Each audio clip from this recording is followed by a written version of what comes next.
बिस्मिल्लाहिर्रहमानिर्रहीम। अस्सलाम वालेकुम। जैकब न्यूज़ सां मां आहियां आबिद अली मंगरियो। पेश आहिनि हिन वक्त जूं हेडलाइन।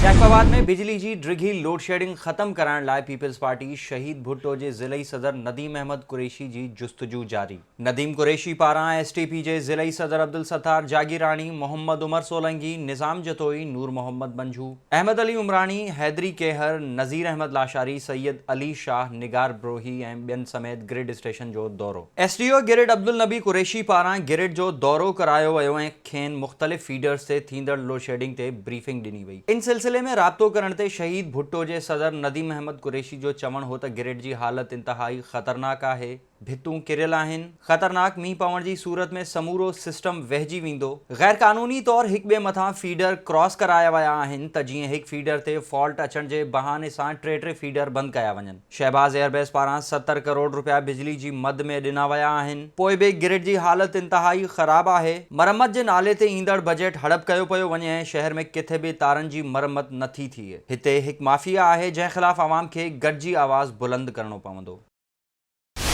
जैकबाबाद में सिटी पुलिस की कार्रवाई। Police team SHO Arsala Pathan की अगवानी में गुझे इतला ते कार्रवाई कंदे 7 कतल केसिस समेत मुख़्तलिफ़ संगीन डोहन में घुरबल जवाबदारन हबीबुल्ला पुट अल्लाह वरायो मारफानी ऐं अब्दुल लतीफ़ पुट मुरकड़ मारफानी के गिरफ्तार करे वरतो। SSP मोहम्मद तारिक नवाज़ जे तर्जुमान शम्स बेग डहर मूजिब जवाबदार हबीबुल्ला मारफानी डिस्ट्रिक्ट ऐं सेशन जज अशोक कुमार जे सौट खानचंद, शिकारपुर में शहीद कयल DSR रेंजर्स जब्बार मीरान खान कमरानी समेत 5 ॼणनि जे कतल केस समेत ॿियनि संगीन डोहन में रूपोश हो, जंहिंखे TT पिस्तौल समेत गिरफ्तार कयो वियो आहे। जॾहिं त ॿिनि कतल केसिस समेत मुख़्तलिफ़ डोहन में रूपोश जवाबदार अब्दुल लतीफ़ मारफानी खे बि TT पिस्तौल समेत गिरफ्तार कयो वियो आहे। ॿिन्ही जवाबदारनि मथां जैकबाबाद ऐं शिकारपुर जे मुख़्तलिफ़ ज़िलनि में 7 केस दाख़िल थियल आहिनि। चुल्ह में 2 शादीशुदा औरतूं पनाह लाइ थाणे पहुची वयूं। ॻोठ मोहम्मद ख़ान पनाह खोसो वासण कमाला जमाली कारह इल्ज़ाम हेठि क़तल थियण जे ख़ौफ़ खां थाणे ते पहुती, जॾहिं त ॻोठ गढ़ी हसन जी नारी ससई कलोड़ो पेके जे ज़ुल्मनि खां थाणे ते पहुती। मुस्मात कमाला जमाली जो चवणु हो त ॾेर कारह इल्ज़ाम हेठि क़तल करण जी कोशिश कई, फ़रार थी हिते पहुती आहियां। ससई कलोड़ो मूजिब पेके पारां मुड़ुस खां धार करण लाइ तशद्दुद कयो पियो वञे ऐं ज़ंजीरनि में जकड़े क़ैद कयो वियो हो। मुड़ुस ॾांहुं वञण थी चाहियां। जैकबाबाद में मातमी पिड़ कढण तां शिया अगवान बंदे अली जाफरी ऐं तनवीर अब्बास बुल्लो में छिकताण। झेड़े जे ख़दशे सबब SSP ऐं DC पहुची विया। बंदे अली जाफरी मूजिब इमाम बारगाह ज़री पाक जा इंतज़ाम ऐं मातमी जुलूस जो रूट गुज़िरियल 25 सालनि खां मुंहुं हवाले आहे। इन ई लाइ इन रूट ते जलूस बि मुंहुं जो निकिरंदो। SSP ऐं DC पारां ॿिन्ही धुरनि में ठापुर कराइण बाद सुभाणे ॻाल्हियूं रखियूं वयूं आहिनि। तकरारी इलाइक़े में इज़ाफ़ी पुलिस खे मुक़ररु पिणु कयो वियो आहे। जैकबाबाद में क़ौमी अवामी तहरीक पारां कराची कमेटी ख़िलाफ़ एक एहतजाजी जुलूस मोहम्मद उस्मान सूमरो, चाकर खान जोणे जो, मोहम्मद रफ़ीक फ़खरी, आबिद सिंधी, हबीब लाशारी, शाहिद जवादी ऐं ॿियनि जी अगवानी में त्रिकुंडे बाग खां प्रेस क्लब ताईं कढियो वियो। अगवाननि ख़िताब कंदे चयो त कराची सिंध जी दिलि आहे। कराची खे सिंध खां धार करणु कंहिंजे वस जी ॻाल्हि नाहे। जैकबाबाद में थधड़ी हवाउनि सां वक़्फ़े सां फुहार, मौसम ख़ुशगवार थी वियो। सेप्को रिवायती तौर ते बिजली बंदि करे छॾी। शहर जा अक्सर फीडर्स बारिश बहाने बंदि, शहरी सख़्त परेशान। चुल्ह वेझो दिलमुराद थाणे जी हद ॻोठ अली गुल कटोहर में कटोहर बिरादरी जी 2 धुरनि में पैसनि जी ॾेती लेती तां झेड़ो। लठियूं लॻण सबबि औरत समेत 3 ॼणा ज़ख़्मी। ज़ख़्मियुनि में मुस्मात शहनाज़ ख़ातून, अब्दुल रसूल कटोहर ऐं ॿिया शामिल आहिनि। दिलमुराद थाणे जे SHO हाकिम अली बिरोही मूजिब कटोहर बिरादरी जे विच में पैसनि जी ॾेती लेती तां झेड़ो थियो आहे, जंहिंजो केस दाख़िल न थी सघियो आहे।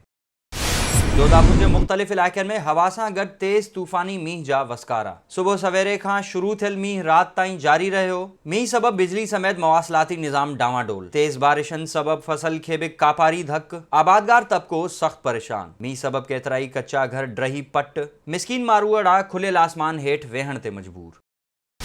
बोज़ार वॾा अलॻ ॻोठ तिल्ली बेहण में 35 वरहनि जो नौजवान अल्ताफ़ बेहण मुबैना तौर तशद्दुद करे क़तल। मक़तूल नौजवान जे वारिसनि पारां बोज़ार वॾा पुलिस ते ग़फ़लत जो इल्ज़ाम। वारिसनि मूजिब असांजो पंहिंजी बिरादरी जे बाअसर माण्हुनि सां रस्ते जे मामले ते तकरार हलंदड़ हो। अॼु असांजो नौजवान बकरियूं चारण लाइ वियो, जिते असांजे मुख़ालिफ़नि उनखे तशद्दुद करे ऐं घुटा ॾेई क़तल कयो आहे। SHO बोज़ार वॾा ग़ुलाम हैदर बिरोही जो चवणु आहे त असीं जांच करे रहिया आहियूं। लाश पंहिंजी तहवील में वठी पोस्टमार्टम लाइ ठरी मीरवाह मोकिलियो आहे। पोस्टमार्टम बाद रिपोर्ट मूजिब कानूनी कार्रवाई कई वेंदी। पनवाकिल कैंट थाने में कतल थियल फैसलाबाद जे वकील मियां एजाज आराई जे कतल अगवा ऐं लाश गुम करण वारे केस में 2 एसआई ऐं पुलिस एहलकारनि समेत 5 जवाबदार सेकंड सिविल जज ऐं जुडिशनल मैजिस्ट्रेट जी अदालत में पेश। हाज़िरी ते आयल एएसआई गुलाम मुस्तफ़ा मीरानी सहाफ़िन सां ॻाल्हाईंदे चयो त असीं कतल केस में मुलविस न आहियूं, असां मथां इल्ज़ाम लॻाया विया आहिनि जंहिंजी कमेटी विहारे जांच कराईंदासीं। सहाफ़िन जे सवाल में एएसआई जो चवणु हो त असीं फैसलाबाद वकील खे गिरफ़्तार करण न विया हुआसीं। वाज़े रहे त कुझु ॾींहं अॻु कैंट थाणे में फैसलाबाद वासी मियां एजाज आराई खे गैर क़ानूनी तौर फैसलाबाद खां गिरफ़्तार करे खणी अची कतल करे लाश गुम करण जो केस एएसआई गुलाम मुस्तफ़ा मीरानी, एएसआई गुल हसन सीलरो, जमादार दरगाह ॾिनो। ॿिनि पुलिस एहलकारनि नसीर आरबाणी ऐं सरमद याकूब समेत 3 औरतुनि मथां सरकारी फ़रियाद ते दाख़िल कयो वियो हो। कोयटा ऐं वेझड़ाई वारे इलाइक़नि में मींहं जे वसकारे खां पोइ गर्मी जो ज़ोर टुटी वियो। मौसम ख़ुशगवार, बरसात सबबि रोडनि ते पाणी बीहजी वियो। मामूल मूजिबि केतिरनि ई इलाइक़नि मां बिजली ग़ाइब। पाणी जे नेकाल जे निज़ाम में ख़राबी सबबि शहरनि जे रस्तनि ते पाणी जमा थी वियो। बलोचिस्तान जे इलाइक़े बसीमा में तूफ़ानी बारिशुनि सबबि नुक़सान पिणु थिया। खुशदार में बि तूफ़ानी बारिशुनि सबबि क़ौमी शाहराह लुढ़ी वञण जो ख़दशो ज़ाहिर कयो पियो वञे। ताईं जूं हेडलाइंस वधीक तफ़सील लाइ विज़िट कयो असांजी वेबसाइट www.jacobnewshd.com ऐं फेसबुक ते फॉलो कयो। ॾिसंदा रहो जैकब न्यूज़, ख़बर खां हक़ीक़त ताईं।